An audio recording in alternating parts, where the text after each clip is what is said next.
La plupart des hommes pensent manquer de discipline. Ils commencent un projet, ils abandonnent. Ils prennent une résolution, ils abandonnent. Ils décident eux-mêmes de changer leur vie, ils abandonnent. Ils concluent alors, je suis indiscipliné ou bien je manque de discipline. Pourtant, la vérité est beaucoup plus dérangeante. La plupart des hommes ne manquent pas de discipline. Ils vivent tout simplement d'une manière qui ne favorise pas la discipline ou bien qui rend la discipline impossible. Beaucoup d'hommes attendent d'être motivés pour agir. Ils attendent d'avoir envie, de se sentir prêts ou d'être inspirés. Mais la motivation est comme la météo. Elle change constamment. Certains jours, tu es motivé, d'autres jours, non. Si tu dépends de la motivation, ta vie avancera uniquement les jours où tu te sens bien. Et cela ne permet pas de construire quelque chose de grand. Les hommes disciplinés ne travaillent pas parce qu'ils sont motivés. Ils travaillent parce qu'ils ont pris une décision et qu'ils doivent aller jusqu'au bout. La plupart des hommes veulent des résultats mais refusent les habitudes qui produisent ces résultats.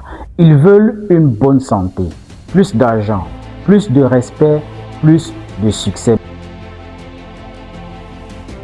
Mais ils refusent la régularité, les sacrifices, la répétition. Ils cherchent une solution rapide, une méthode miracle, un raccourci.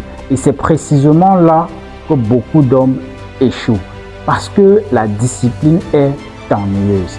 La discipline consiste à faire aujourd'hui ce qu'il faudra encore faire demain, après-demain, la semaine prochaine, ainsi de suite jusqu'à se rapprocher du résultat final, si ce n'est le résultat en lui-même. Je te dévoile rapidement 3 ennemis qui détruisent la discipline des hommes. Premier ennemi, la distraction. Téléphone, réseaux sociaux, notifications, divertissement permanent. Deuxième ennemi, l'incohérence. Aujourd'hui, tu travailles, demain, tu abandonnes. Puis tu recommences, puis tu arrêtes. Impossible de construire quoi que ce soit ainsi. Troisième ennemi, les excuses.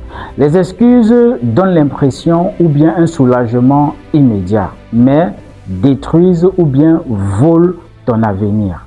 Faisons attention. La discipline ne commence pas par une grande décision. Elle commence par une petite promesse tenue. Très petite. Par exemple, lire 10 pages d'un bon livre par jour. Marcher 15 minutes. Économiser un peu chaque semaine. Travailler 1 heure de temps sur un projet par jour. Et recommencer demain, après-demain. Garder le même système au fil des jours.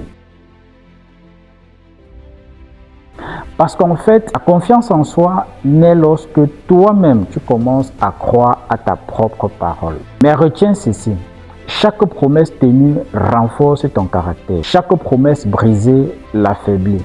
La discipline n'est pas un talent, ce n'est pas un don réservé à quelques privilégiés. C'est une décision que l'on prend chaque jour. Les hommes faibles attendent la motivation. Les hommes disciplinés travaillent chaque jour, même lorsqu'ils n'en ont pas envie. Et c'est cette différence qui construit année après année des vies totalement différentes. Ce que je te demande maintenant, prends-le comme un engagement personnel. Écris en commentaire, je choisis la discipline. Si tu veux transformer maintenant ces principes en habitudes réelles, retrouve-les dans mes ouvrages ou bien dans le prochain programme Discipline d'homme. Abonne-toi à la chaîne si ce n'est pas encore fait pour ne rater aucun épisode de cette série. Et dans la prochaine leçon, nous parlerons des excuses. Cette habitude silencieuse qui détruit encore plus de vies, plus de rêves que l'échec lui-même.